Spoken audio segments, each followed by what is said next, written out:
wajalilaayi maskani tuubaabaat misrasmi abijaayi xayri manabaat. salaamaaleykum wa rahmatullah maa ngi leen di nuyu yéen ñëpp di leen ziara tey jox kenn ku ci nekk sa wàccuwaay tey jii nag ñu nekk fii nga xamante ni mooy Ndég Dakar tombé ak le 6 septembre 2025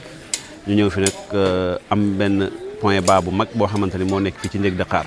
Ndég Dakar nag ku ko wax xam jafe-jafe yi nga xamante ni ñu ngi koy dund depuis nawet bi commencé ba léegi waaye Touba Ca Kanam nag moom mosu cee seetaan benn yoon ndax depuis 2020 ba léegi pompe bii ngeen di jàkkaar lool muy bii nga xamante ni batterie bois la nekk sortie 200 di pousse 400 mètres cubes par heure moom lañ fi tegoon waaye nag ren yàlla dafa dogal ni Ndég Dakar li fi ñëw ci ndox mi dafa jéggi dayoo ndax fii ba tóokóor ba mel na ndox mi ne dafa xëttaloo moo tax ñu xam ni bu dee pompe bi rek pour mu pomper ko dafay yeex moo tax ñu def renforcement de capacité dem indiwaat benn pompe électrique boo xamante ni dina yóbbu 600 mètres cubes par heure pour ñu mën a décanter situation bi nga xamante ni moo nekk Ndég Dakar ndax Ndég Dakar bi ñu koy defee itam dañoo dem jëndiwaat ay tuyau PSD raccordé ko ba jumaa ja ndax pompe bi tamit naam jàmbaar la waaye canal bi mu doon sotti pompe bi da ko ëpp doole moo tax ñu mujj yokk ko ba nga xamante ni moo nekk canal bi nekk kër Sëñ Jili Gànnaar moom la ñuy wax canal Ablaye Wade yi yooyu nga xamante ni Ablaye Wade moo ko defoon yoolu moom yàlla mën naa defal ndox boo ci def dina dem ci jàmm ak salaam du am benn jafe-jafe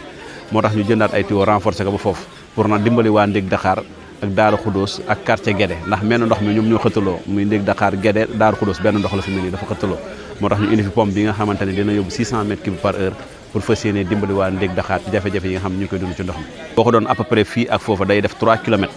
daanaka dina ko mat yoo xamante ni ndox mi fi mu jógee ak fa mu jëm dina am na distance bu toll ci 3 kilomètres. léegi Kër Ñang la jëm wala Daaru non su paree fa bu foofu day am bassin bu demee jumaa ja day dem Kër Ñang bassin bi nekk Kër Ñang bu demee bassin bi nekk Kër Ñang nag pompe yooyu ñoo koy évacuer mu dem Daar Rahman mooy fi ñuy wax bassin Pofti foofu la jëm bu jógee fii incha allah. bu ko bëgg yónnee sa addiya ci Touba Ca Kanam mën nga télécharger application Touba Ca Kanam ci Play Store